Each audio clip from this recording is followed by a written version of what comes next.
감사합니다. 성가대원 감사하고요. 하나님 말씀 함께 보시겠습니다. 자실 말씀은 고린도전서 6장 19절과 20절 말씀이 되겠습니다. 고린도전서 6장 19절과 20절 말씀 우리 한번 다 같이 한 목소리로 독해 올리겠습니다. 다 같이 봉독하겠습니다. 시작. 너희 몸은 너희가 하나님께로부터 받은 바 너희 가운데 계신 성령의 전인 줄을 알지 못하느냐. 너희는 너희 자신의 것이 아니라 값으로 산 것이 되었으니 그런즉 너희 몸으로 하나님께 영광을 돌리라. 아멘. 오늘 말씀의 제목은요, 다 같이 읽겠습니다. 시작. 당신의 몸 소유권을 이전하라 라는 제목으로 함께 은혜를 나누기를 원합니다. 자, 우리 믿음에 선포하겠습니다. 믿음은 긍정적입니다. 믿음은 창조적입니다. 믿음은 소망적입니다. 나는 믿음의 사람입니다. 나는 주 안에서 행복합니다. 아멘. 2022년 11월 첫째 주 예배는 여러분에게 처음이자 마지막, 오늘이 처음이고 마지막입니다. 제가 보니까요, 나중에 잘하겠다는 거 아무 의미 없고요, 오늘 승리하는 사람이 후회하지 않는 인생을 사는 사람인데요, 오늘 드리는 이 예배가 여러분의 인생의 최고의 예배가 되시기를 주님의 이름으로 축원드립니다. 자, 우리 옆에 분들과 한 번만 인사 나누겠습니다. 당신 때문에 내가 행복합니다. 이렇게요. 할렐루야. 아멘. 예. 당신 때문에 내가 행복합니다. 예배는 하나님과 우리 사이의 수직적인 관계이기도 하지만요, 공예배는 함께 드리는 예배이기 때문에 이것이 정말 더 감격스럽고 감사하지 않을까 합니다. 그래서 찬양팀, 기도하시는 집사님, 또 여러분들이 함께 어우러진 예배는, 이거는 나 혼자 드리는 예배와는 비교할 수 없는 놀라운 축복입니다. 그래서 이 시간이 진짜 감사하고 축복된 시간인데요, 저는 오늘 여러분들과 함께 우리의 몸에 대해서 함께 좀 이야기를 나누는 시간이 되었으면 좋겠습니다. 이 몸이 있다는 것, 이것이 우리들에게는 얼마나 축복인지 모릅니다. 그 중에서도 가장 큰 축복은 아마 이 세 가지 때문이 아닐까라는 생각이 들었습니다. 첫 번째는 몸이 있기 때문에 우리는 먹고 마시는 즐거움을 누릴 수 있습니다. 여러분, 먹는 것에 대해서는 제가 두말하지 않아도 여러분이 이미 잘 알고 있을 겁니다. 요즘처럼 먹방, 쿡방, 먹는 것이 대세가 되어서 심지어는 먹는 모습을 보는 게 아니라 먹는 소리도 이제 좋다고 ASMR 듣는 사람들도 있다고 하는 것을 보면, 먹는 것은 그저 우리의 일상의 한 부분이 아니라 우리에게 최대의 즐거움을 주는 아주 중요한 한 포인트가 되었다라는 겁니다. 전도서를 보면은요, 먹고 마시는 것이 우리에게 기쁘다, 낙이 된다라는 말이 5번이나 등장을 합니다. 사람이 먹고 마시며 수고하는 가운데서 심령으로 낙을 누리는 것보다 나은 것이 없나니. 그 다음 시작. 내가 이것도 본즉 하나님의 손에서 나는 것이로다. 여러분, 그래서 세상 사람들은 음식을 먹을 때 그냥 먹습니다. 그러나 우리는 음식을 먹기 전에 기도를 드리죠. 하나님 감사합니다. 오늘도 일용할 양식을 주시니 감사합니다는 감사 기도를 드리는 이유는 우리에게서 난 것이 아니라 하나님이 우리에게 준 것을 우리가 먹기 때문에, 하나님의 은혜를 누리고 있기 때문에 감사의 기도를 드린다라는 겁니다. 자, 창세기 1장과 창세기 2장을 보면은요, 인간을 처음 만드신 하나님이 사명을 주십니다. 너희는 생육하고 번성하고 충만하고 정복하고 다스려라. 이렇게 사명만 주어서 세상으로 내보낸 것이 아니라, 그리고 난 다음 절인 1장 29절에는 하나님이 그들을 위해서 먹을 것을 주셨다, 식물들을, 채소를 주시고 과일을 주셨다라고 이야기하면서 먹을 것을 주시는 하나님이 얼마나 우리를 사랑하신 하나님이신 줄을 보여주고 있습니다. 창세기 2장에 보면 아담에게도 똑같아요. 아담에게 선악과를 따먹지 말아라 하는 그 얘기만 하신 것이 아닙니다. 너희가 동산에 있는 모든 실과는 임의로 먹되라고 이렇게 얘기해요. 여기서 말하는 임의로 먹는다는 말을요, 영어로는 freely eat라고 이렇게 썼는데요, 실제로는 먹고 먹는다라는 뜻이에요. 먹는다는 말이 2번이 나옵니다.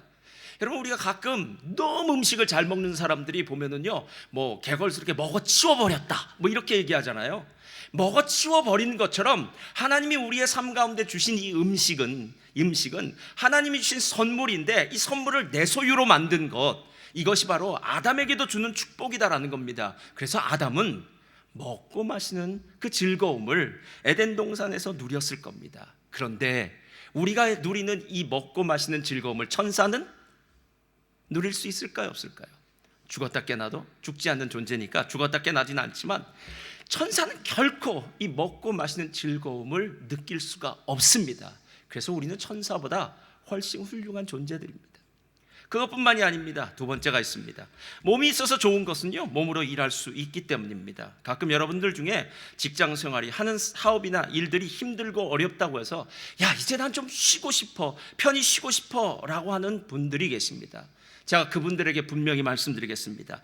백수들의 평생 소원은 일하는 것입니다. 할렐루야. 누군가에게는 평생 소원이 나에게는 힘들고 지치고 어렵다라는 불평과 원망의 그 시작점이 되더라는 거예요. 실제로 제가 만난 은퇴하는 목사님들도 계시지만요, 한국에는 은퇴자들이라고 하잖아요. 은퇴하고 난 다음에 그 은퇴자들의 삶을 보면요, 그들의 소원은 한 가지입니다. 나는 일하고 싶다. 나는 일하고 싶다. 정말로 내 건강은 아직도 건강한 것 같고 일할 수 있는 것 같은데 내가 이 은퇴라는 이것으로 말미암아 더 이상 일을 하지 못하는 것, 이것이 참 안타깝다라고 그렇게 생각합니다. 예전에 94세가 된 노인이 건강하게 사셔서 그분에게 장수 비결을 묻는 인터뷰가 있었더라고요. 그때 그분이 이렇게 대답을 하더라고요. 저는 허드렛 일을 좋아합니다. 이렇게 얘기하더라고요. 허드렛 일을 좋아하는 사람이 어디 있겠습니까? 허드렛 일은요, 별 가치가 없는 일입니다. 남들이 보기에도 별로 중요한 것 같지 않습니다. 그리고 우리 식대로 얘기한다면 돈이 안 되는 일입니다. 여러분, 일을 하면요, 돈이 되든지 뭐가 되든지 분명히 유익이 있어야 되는데 허드렛 일은 그저 남 좋은 일 시키는 것 같고 나에게는 쓸모없는 일을 하는, 마치 내 에너지를 쓰는 것 같은 그런 작은 일들인 것처럼 보여도 이 노인은 허드렛 일, 작은 일에서 노동의 기쁨, 일의 기쁨을 얻은 것이고 그렇게 해서 평생을 살다 보니까 나는 이렇게 허드렛 일을 하는 것을 좋아합니다 라고 이렇게 이야기하고 있습니다. 여러분, 하나님께서 에덴 동산에 모든 것을 다 갖춰주셨습니다. 그리고 난 다음에 아담에게 이런 식으로 얘기하지 않았습니다. 아담아, 하와야, 내가 에덴 동산에 먹을 거 풍족하게 주었고 너희들에게 필요한 거 다 주었으니까 너희들은 이제 먹고 놀고 쉬어라 라고 얘기하지 않고, 먹고 노는 부분에 대해서 얘기한 것이 아니라 너희는 동산을 다스리고 보살피는 일을 해라 라고 말하면서 하나님은 몸으로 일할 수 있는 이 놀라운 특권을 주셨다는 겁니다. 그래서 몸으로 일하는 것은 정말 큰 축복입니다. 제가 예전에 알함브라 궁전, 스페인의 알함브라 궁전 아시죠? 정말로 기타를 치는 그 스페인의 알함브라 궁전의 그 동영상을 보면서, 다큐멘터리를 보면서 깜짝 놀랐습니다. 알함브라 궁전의 그 아름다운 정원은 아무나 정원사가 되는 게 아니더라고요.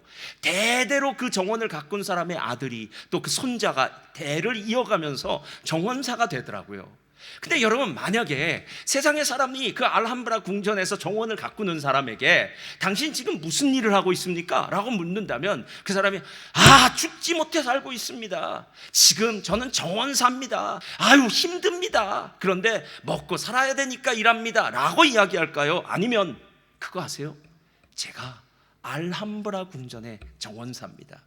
알함브라 궁전의 정원사는 아무나 되는 것이 아니라 우리 아버지도 이 귀한 일을 감당했고 우리 할아버지도 이 귀한 일을 감당했고 저도 지금 이 귀한 일을 감당하고 있습니다. 여러분, 실제로 일이라는 거, 이것을 어떤 관점으로 보느냐에 따라서요, 일은 우리들에게 고역이 될 수도 있고요, 어떤 때는 반대로 기쁨이 될 수도 있습니다. 그런데 하나님이 몸을 주신 이유는 무엇이냐면 일하기 위해서 주셨다는 거예요. 그래서 실제로 오늘 주일날 교회 나오는 것도 행복한 줄 믿습니다. 아멘, 할렐루야. 행복하시죠? 저는 행복하더라고요.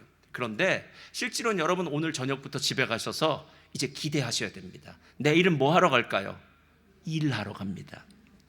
천사들은 죽었다 깨나도 이 기쁨을 모릅니다. 내일 우리는 아침에 일어나서 샤워를 하든지 세수를 하고 나고 이 양치를 하고 난 다음에 옷을 갈아입고 아침밥을 먹고 이제 일터로 운전을 하며 갈 것입니다. 이거 천사가 할 수 있다고요? 없다고요? 죽었다 깨나도 이 기쁨은 못 누려요.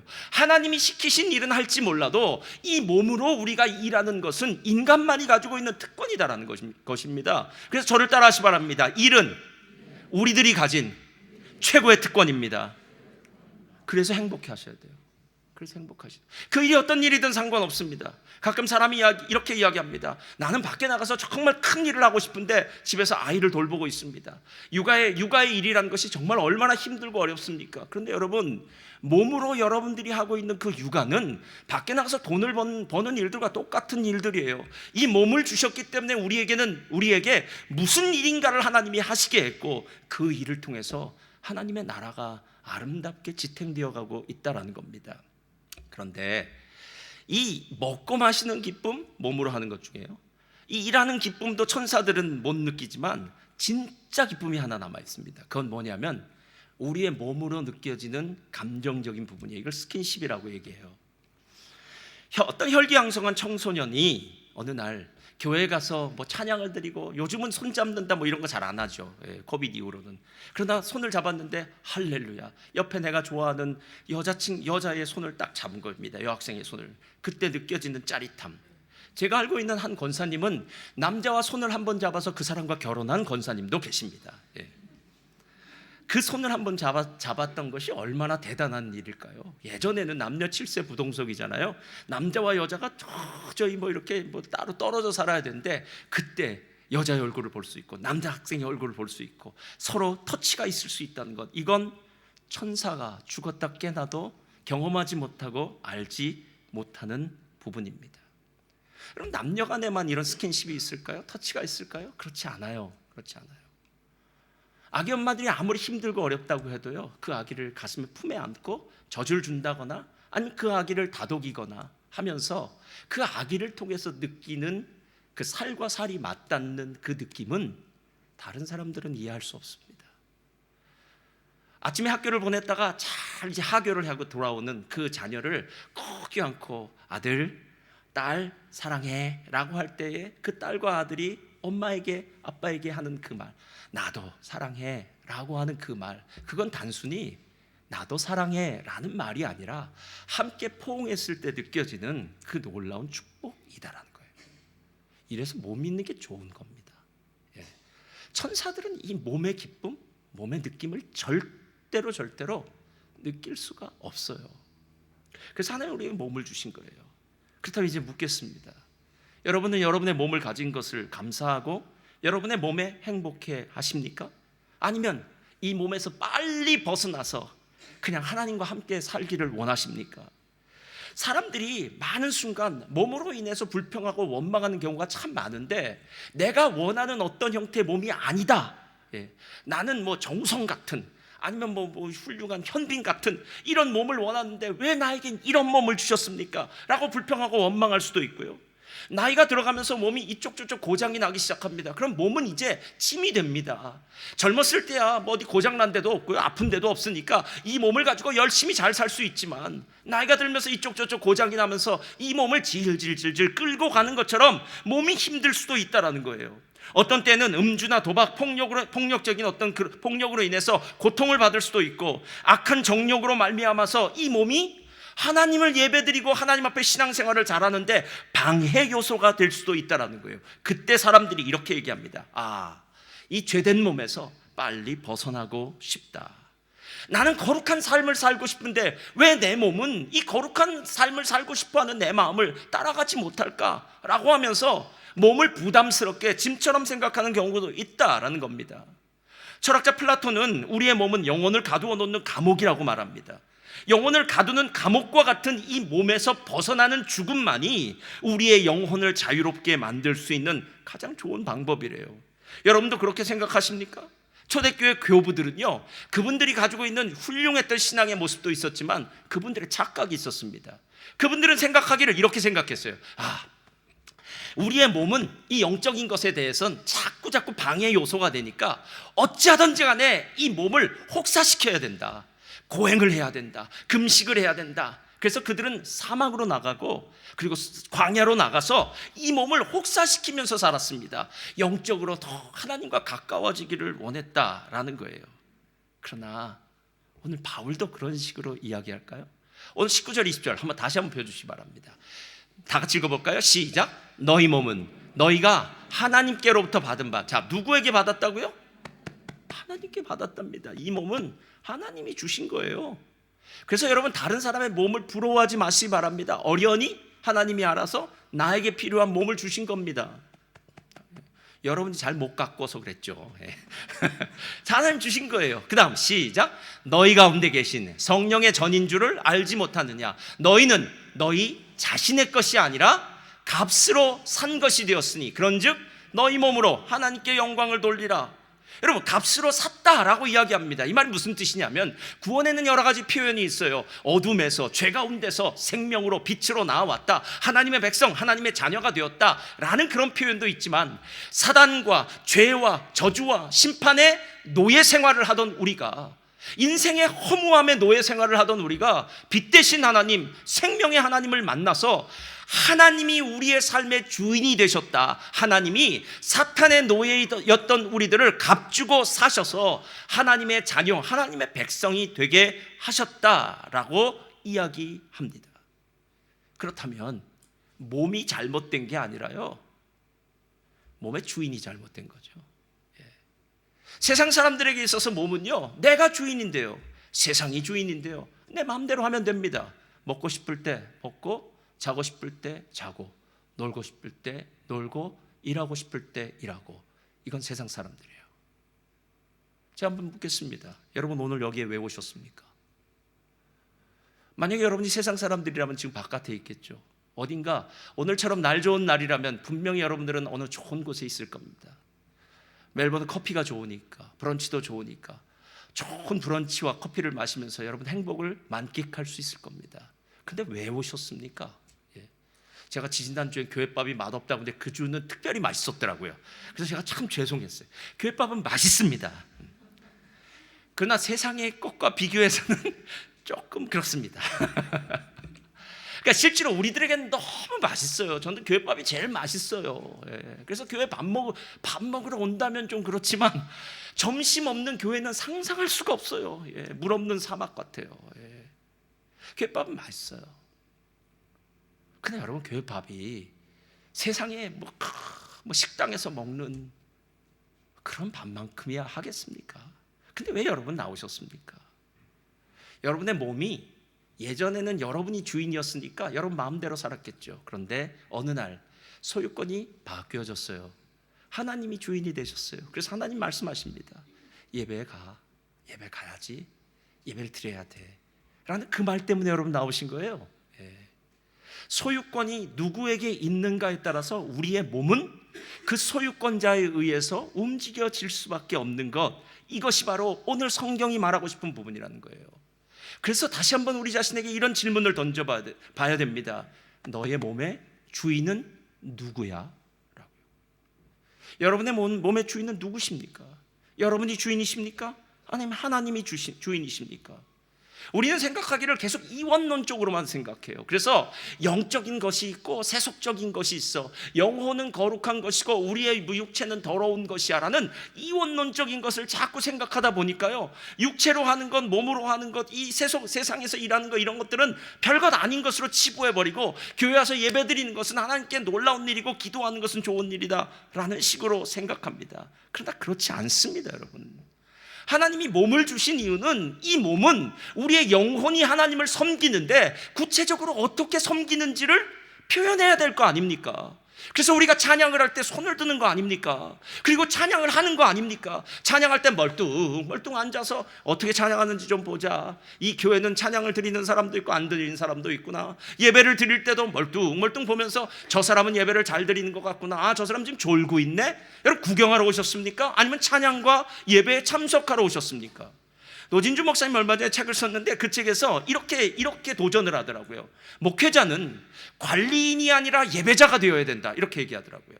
목회자는 관리인이 아니라 예배자가 되어야 된다는 거예요. 그러니까 이 예배에 저는 관리인처럼 설교를 준비하고 이 예배가 잘 어떻게 될까, 이게 아니라 예배자가 되어야 된다는 거예요. 그리고 성도는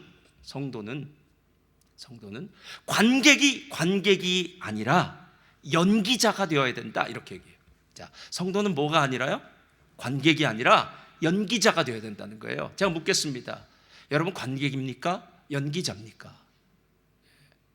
여러분, 왜 매번 예배를 참석하면서도 오늘은 은혜스러웠어, 오늘 은혜가 하나도 안 돼, 왜 그런 줄 아세요? 다 관객이라서 그래요. 관객이라서요.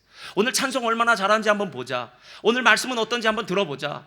여러분, 이런 식으로 예배를 드린 건 예배가 아닙니다. 한 번도 하나님은 예배자를 향해서 관객처럼 서 있으라고 얘기하지 않아요. 저와 여러분은 함께 예배를 드리는 겁니다. 여러분은 연기자예요. 그래서 리액션을 하는 겁니다. 그리고 마음속에 그래 하고 여러분의 작은 행동 하나가 엑스트라 같지만 실은 여러분의 그런 행동 하나하나가 요즘 씬스틸러라고 하잖아요. 예? 그러니까 진짜 주인공이 아닌데 조연인데 엑스트라 같은데 그 예배를 살리는 놀라운 역할을 하는 사람. 그래서 나중에 보니까 주인공보다도 더 유명해진 그런 조연이나 엑스트라도 있지 않습니까? 예배는 마찬가지입니다. 우리 모두가 다 예배자가 돼야 돼요. 관객이 아닌 연기자의 자리로 가는 것, 이것이 바로 하나님이 우리를 향해서 원하시고 기뻐하시는 것이다 라는 겁니다. 그렇다면 예배에 대해서 이제 한번 생각할 때, 아니면 우리의 삶을 하나님께 어떻게 몸으로 드릴까라고 생각할 때 여러분이 묻는 질문 중에 이 질문을 제가 한번 생각해 봤어요. 오늘 여러분이 분명히 이 사실을 알고 가면 하나님이 여러분의 몸을 통해서 어떤 일을 행하실지를 분명히 알게 됩니다. 자, 어떤 분이 저한테 이렇게 물었어요. 목사님, 술 담배를 하면은 천국에 못 갑니까? 이렇게 묻더라고요. 제가 오늘 결론부터 얘기해 드리겠습니다. 그런데 이것만 듣고 가시면 안 되고요, 그 다음 거는 꼭 앉아서 들으셔야 돼요. 예, 문을 닫아 주시기 바랍니다, 뒤에. 왜냐면 이것만 듣고 가시고 싶은 분이 계세요. 예. 제가 분명히 얘기하겠습니다. 술, 담배와 구원은 전혀 상관이 없습니다. 왜냐면 성경은 뭐라고 얘기해요? 오직 무엇으로? 믿음으로 구원받는다고 얘기해요. 여러분, 술을 마시는 사람도 믿음이 있을 수 있잖아요. 담배를 피는 사람도 믿음이 있을 수 있잖아요. 믿음의 여부가 구원의 여부지 술, 담배가 구원의 여부는 아닙니다. 예. 할렐루야 속으로 감사하고 있는 분들도 계실 것 같아요. 근데 끝까지 들어봐야 돼요. 자, 우리의 삶에 어떤 삶을 사는지는 이제 여러분이 결정하세요. 하나님이 우리에게 어떤 것들을 그냥 허락하는 허용치의 삶이 있어요. 허락한다는 허용하시는 허용치의 삶이 있어요. 반대로 하나님이 우리에게 원하시는 최대치의 삶이 있어요. 자, 허용치의 삶이란 건 이래요. 엄마, 나한테 더 많은 걸 기대하지 마. 나는 학교 아침에 갔다가 오후에 올 거고, 그리고 졸업하는 게 내 목적이야 라고 생각하는 자녀를 둔 부모님을 행복할까요? 그래, 제발 학교만 졸업해다오. 무슨 일이 있더라도 그냥 학교만 졸업해다오. 여러분, 학교 자녀를 그 비싼 돈을 들여서 사립학교를 보내고 그 비싼 돈을 들여서 학교를 보낼 때 여러분 자녀들을 향해서 학교만 겨우 맞춰도 좋으니까 그냥 그것만 맞춰달라고 얘기하는 경우는 거의 없어요. 혹시 그 아이가 이전에 너무 문제를 많이 일으켜서 그나마 학교라도 졸업했으면 좋겠다라고 생각하는 부모가 있다면 아마 그렇게라도 얘기하겠죠. 학교에 자녀를 보내는 부모들은요, 모두 똑같이 허용치가 아니라 최대치를 생각하면서 보냅니다. 너는 학교에 다니면서 훌륭한 사람이 되었으면 좋겠어. 공부를 잘했으면 좋겠어. 그리고 난 다음에 나중에 훌륭한 어른이 되어서 각자 자기가 처해 있는 그 자리에서 하나님의 영광을 돌리면 좋겠어 라고 생각하는 부분이에요. 여러분, 술, 담배를 하고 안 한다는 거는요, 그건 허용치의 문제예요. 그래서 하나님이 어떤 사람 술, 담배를 하든 안 하든 건 허용치라고요. 미니멈이라고요. 그건 우리의 몸으로 술, 담배를 하는 건 할 수 있습니다. 하나님 그냥 허락하실 수도 있어요. 그런데 하나님은 그걸 해라 말아라를 말씀하시는 것이 아니라 야, 그거 말고 더 좋은 게 있어 라고 얘기하시는 거예요. 고린도서 10장 31절에 바울이 이렇게 이야기합니다. 한번 펴주세요. 다 같이 읽겠습니다. 시작. 그런즉 너희가 먹든지 마시든지 무엇을 하든지 다 하나님의 영광을 위하여 하라. 여러분이 술 마시는 그것이 하나님의 영광입니까? 마십시오. 마시십시오. 여러분이 담배를 피는 게 하나님의 영광입니까? 하십시오. 예. 제가 휴스턴인가요? 아틀란타인가요? 지나가다 깜짝 놀랐습니다. 그 공항에 지나가다 보면은요, 큰 마틴 루터 킹 목사님, I have a dream. 마틴 루터 킹 목사님의 그 사진이 있어요. 근데 마틴 루터 킹 목사님이 딱 자리에 앉아서 담배를 피고 있더라고요. 미국 남부교회 목사님들은 담배를 펴요. 예, 여러분. 제가 알고 있는 집사님은 누군가를 전도하기 위해서요, 그 친구를 만나기 위해서 꼭 술집을 가야 돼요. 식당을 가야 돼요. 그럼 그 친구 앞에 놓고 소주를 한 잔 내려놓고 이렇게 달아놓고 이제 서로 이야기를 시작해요.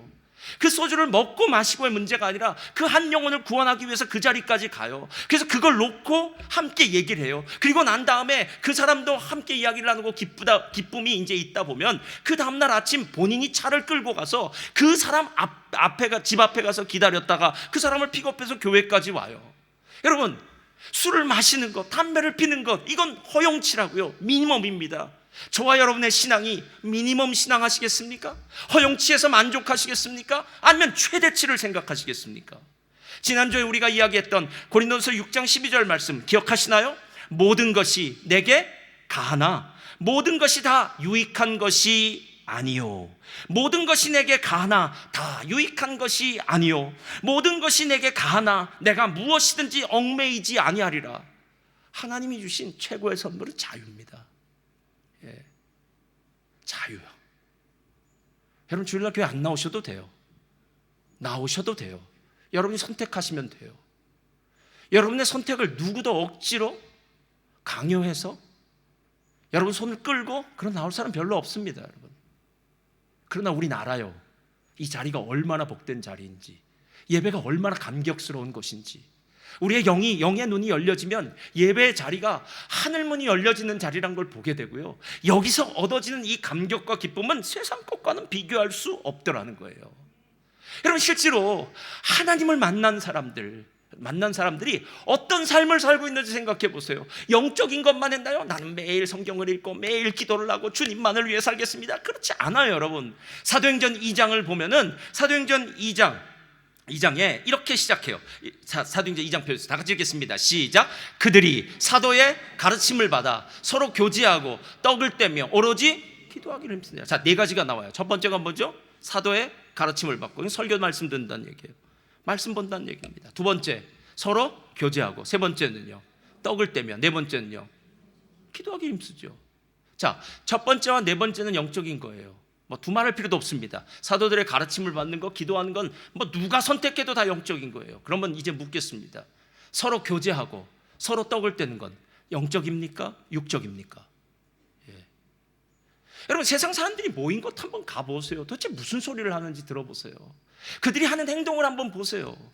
그들의 교제 모임은 목적은요, 서로 만나서 즐겁게 이런 소리 저런 소리 하다 끝나는 겁니다. 여러분, 예수 그리스도를 믿는 사람들이 교제하는 장소를 가보세요. 그런데 세상 사람들과 하나도 다르지 않아요. 먹고 마시고 놀고 세상 이야기하고, 그냥 뭐 요즘 뭐가 어땠더라, 인플레가 많이 됐다더라, 뭐 돈은 이렇더라, 뭐 남자들 같이 모이면 뭐 모르겠습니다. 주식을 이야기할 수도 있고요, 여자들이 모이면 뭐 체스턴에 세일을 하니 안 하니 뭐 이런 소리를 할 수도 있고. 아니, 무슨 소리를 해도 상관이 없어요. 여러분의 모임에 진짜 영적인 은혜가 있느냐는 거예요. 예. 그래서 순서가 중요해요. 사도들의 가르침을 받고가 먼저 되고 나니까 그 다음부터는 자연스럽게 이어져서 그들의 교제가, 그들이 떡을 떼는 것, 심지어는 밥을 먹는 데에서도 은혜스럽다는 거예요. 저는 우리 교회가 가진 최대의 축복은 셀이 함께 밥 먹으면서 이야기를 나누는 거예요. 그때 이야기를 나눌 때 우린 진짜 행복해요. 오늘 들었던 말씀이 기억나기도 하고, 내가 지난 일주일 동안 살았던 삶 가운데 이런 일 저런 일을 함께 이야기 나눌 수 있는 믿음의 사람들, 동료들이 옆에 있다는 것, 너무나 감사하지 않습니까, 여러분? 세상에 이런 곳이 어디 있습니까? 교회 외에는 발견할 수 없는 놀라운 축복이라는 거예요. 그런데 초대교회 사람들은 영적인 거나 육적인 것이나 다 영적인 것이었다는 거예요. 그래서 그 다음을 보면 이렇게 얘기합니다. 날마다 마음을 같이하여 성전에 모이기를 힘쓰고 집에서 떡을 떼며 기쁨과 순전한 마음으로 음식을 먹고 하나님을 찬미하며 또 온 백성에게 칭송을 받으니 주께서 구원받는 사람을 날마다 더하게 하시리라. 그들의 교제는, 그들의 떡을 떼면 세상 사람들의 교제와 떡을 뗀 것과는 다르다는 거예요. 세상 사람들은 먹고 마시면 뒤끝이 안 좋아요. 나빠서 안 좋다는 얘기가 아니에요, 여러분. 예수 믿는 사람들의 뒤끝은 얼마나 좋은지 몰라요. 집에 가면은요, 다시 기다려줘요. 야, 내가 집사님과 함께 어저께 셀 모임 했는데 너무 행복했어. 빨리 셀 모임이 왔으면 좋겠다. 빨리 성도님들과 함께 만났으면 좋겠다. 할렐루야. 이런 마음이 드시기를 주님의 이름으로 부탁드립니다. 네. 이게 몸으로 영광 돌리는 거예요. 대단한 일이 아닙니다. 내가 교제할 때, 내가 떡을 댈 때 과연 그 모습 속에서도 영적인 은혜가 영적인 영향력이 선포되느냐라는 거예요. 예전에 이제 결혼을 한 김연아 선수가 밴쿠버 동계올림픽인가요? 어디서 올림픽 때 금메달 따지 않았습니까? 예. 자, 김연아 선수, 야, 어떻게 대한민국에서 피겨 스케이팅을 탈까요? 정말 피겨 스케이팅의 불모지 같은 우리나라, 예. 정말 저 동양의 작은 나라인데요, 보잘것없는 것 같은 그 나라에서 김연아 선수라는 사람이 나타났습니다. 김연아 선수가 뭐 쇼트트랙을 하고 뭘 할 때 얼마나 관객들이 환호했는지 몰라요. 제가 묻겠습니다. 외국 사람들도 김연아 선수를 보고 환호했을 거예요. 그럼 우리는요? 더 환호했죠. 그 이유는요, 김연아 선수는 대한민국의 딸입니다. 할렐루야. 예. 그래서 나이 지긋한 노인들은 김연아 선수를 보면서 자기 손녀처럼 생각하고요. 대한민국 사람 중에, 외국 사람 말고요. 그리고 부모뻘 되는 사람이라면 김연아 선수가 내 정말 사랑스러운 딸 같고, 김연아 선수와 비슷한 연배 또래라면 김연아 선수는 정말 좋은 누나일 수도 있고, 뭐 좋은 여동생 같기도 하고, 뭐란진 몰라도 우리에게 김연아 선수는 다르단 말이에요, 여러분. 예. 그런데 더 놀라운 일이 있습니다. 김연아 선수가 1등을 했어요. 그랬더니 시상대 했습니다. 그리고 난 다음에 국기가 올라갑니다. 무슨 국기가 올라갈까요? 대한민국. 그리고 난 다음에 노래가 울려 퍼집니다. 동해물과 백두산이 마르고 닳도록. 근데 그 애국가를 부르는데 눈물이 찔끔찔끔 나더라는 거예요. 이유는요, 김연아 선수가 대한민국의 딸이니까요. 여러분, 우리가 하는 일이 별것 아니. 김연아 선수는 대단한 일을 했죠. 그러나 우리가 하는 일이 그런 일 같다는 거예요. 우리가 하나님의 영광을 위하여 우리의 재능을 사용하고, 우리의 시간을 사용하고, 우리의 물질을 사용하고, 우리의 모든 지식을 사용하고 사용할 때, 그때 애국가가 울려 퍼지는 것 같더라는 거예요. 그래서 하늘에 있는 천사들이, 먼저 하나님의 그 스타디움에 있는 사람들이겠죠. 먼저 하나님 앞에 간 그 믿음의 위인들이 우리를 보면서 울컥울컥 하겠죠. 예. 저들이 믿음의 삶을 살고 있구나 라는 그런 얘기를 할 것입니다. 우리 자녀들에게 말해줘야 되는 부분이 바로 이런 부분 아닙니까? 왜 공부해야 합니까? 왜 열심히 살아야 합니까? 여러분, 왜 일하십니까? 먹고 살기 위해서요? 아니면 여러분의 노년을 위해서요? 여러 가지 이유와 목적이 될 수 있습니다. 그러나 그리스도인에게 오직 유일한 목적은 한 가지밖에 없어요. 최대치의 인생을 사는 것. 하나님의 영광을 위하여 나를 사용하여 주시옵소서. 유대인 부모들은 정말 유대인 자녀 교육이 훌륭한데요, 제가 실질적으로 보니까 그렇더라고요. 유대인 부모들은 아이가 중학교에 가면은 이제 결정을 합니다. 이 아이가 공부를 할 아이인지, 이 아이가 장사를 할 아이인지를 결정해요. 아르헨티나의 유대인들은 대개 도매가게를 많이 하기 때문에 옷가게를 많이 해요. 그러면 공부를 할 아이라면 공부를 시켜요. 뭐 계속해서 대학도 밀어주고 뭐 충분히 밀어서 박사까지도 가게 하죠. 그러나 그 아이가 장사에 더 그 재능이 있다라고 생각하면 그 아이는 이제 공부는 대충 거기서 마치고 그 아이는 가게에 나오게 해요. 그래서 10대 초반부터 그 아이들은 가게에서 부모님이 어떻게 장사를 하는지를 배워요. 더 놀라운 사실은요, 그렇게 몇 년 배우다 보면 부모님이 하는 장사 거의 뺨치게 잘하는 장사꾼이 되더라는 거예요. 그 사람들이 왜 그렇게 하겠습니까? 각 사람에게는 잘할 수 있는 일이 있다는 겁니다. 여러분, 제가 다시 말하겠습니다. 못하는 거 하지 마십시오. 하나님이 여러분이 못하는 거 억지로 일부러 하라고 말씀한 적 없어요. 하나님이 여러분에게 무언가를 요구할 때 없는 거 하라고 한 적 없습니다. 하나님이 주신 것이 무엇인지를 보십시오. 건강을 주셨습니까? 그렇다면 일하십시오. 시간을 주셨습니까? 기도하십시오. 물질을 주셨습니까? 사용하십시오. 여러분, 하나님이 내게 무언가를 풍성하게 주셨다면 그 풍성한 그 은혜, 그 은사가 나를 통해서 사용되어질 때, 그리고 이 몸을 통해서 사용되어질 때, 그게 영광 아니겠냐는 거예요. 매일 일하는데, 매일 뭔가 하는데 하나님과는 상관없이 하는 일이라면 그건 세상 사람들의 일이죠. 하나님이 우리의 삶에, 우리의 몸의 주인은 아니지 않습니까? 그래서 로마서 12장 1절은 이렇게 이야기합니다. 한번 다 같이 읽겠습니다. 12장 1절 2절 시작. 그러므로 형제들아, 내가 너 하나님의 모든 자비하심으로 너희를 권하노니 너희 몸을 하나님이 기뻐하시는 거룩한 산제물로 드리래요. 이는 너희의 드릴 영적 예배니라. 여러분, 몸이 여기 안 와 있어도 상관없습니다. 여러분의 삶 가운데 하나님을 위해서 하나님이 주신 그 은사를 가지고 여러분이 사용한다면, 몸이 영적인 이 일에 쓰임 받는다면 그게 바로 영적 예배라고 하는 거예요. 너희는 이 세대를 본받지 말고 오직 마음을 새롭게 함으로 변화를 받아 하나님의 선하시고 기뻐하시고 온전하신 뜻이 무엇인지 분별하도록 하라. 여러분, 우리 몸을 거룩한 산 제물이요, 우리 몸을 그냥 우리 마음대로 사는 이 도구가 아니라 하나님의 의의 병기요, 이 몸이 할 수 있는 일이 너무나 많아요. 이 몸으로 하나님의 영광을 돌릴 수 있는 일이 너무나 많은데 그 영광을 돌릴 수 있는 일이 무슨 일인지를 생각해 보자는 거예요. 실제로 오늘 로마서 12장 1절 2절에 말하고 있는 거룩한 산제물로 드리라고 하는 이 이야기는 12장이 교회장이거든요.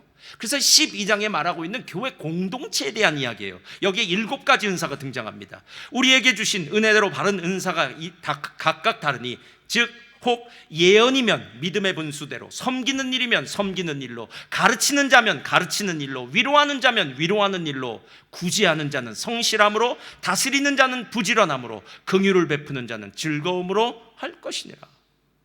이렇게 살면 되잖아요. 예.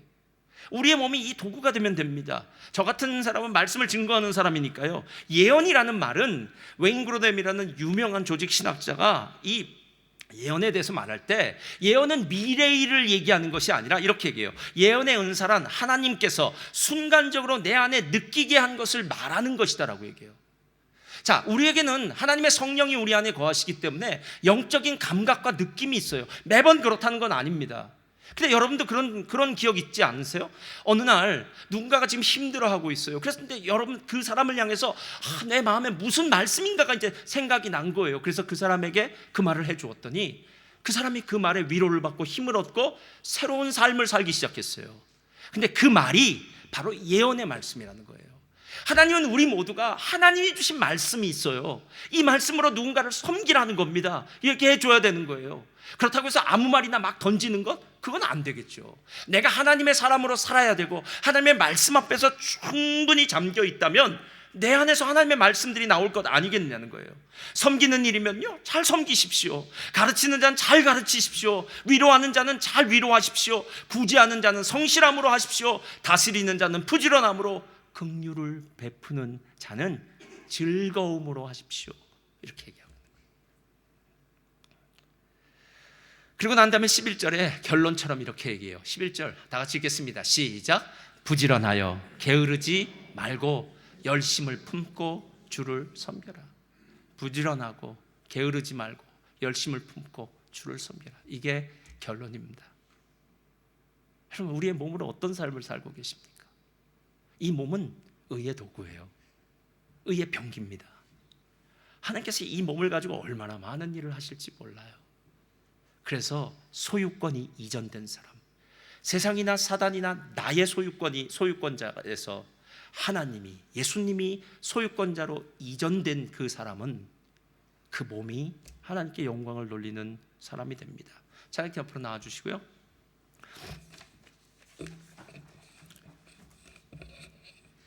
많은 순간 우리의 몸은 자꾸 신앙생활을 하는데 걸림돌이 되거나, 아니면 내가 무언가를 원할 때 자꾸 장애물이 되는 경우가 많습니다. 그래서 빨리 몸에서 좀 벗어나고 싶다라고 생각해요. 그러나 여러분, 이것도 잠시 한때입니다.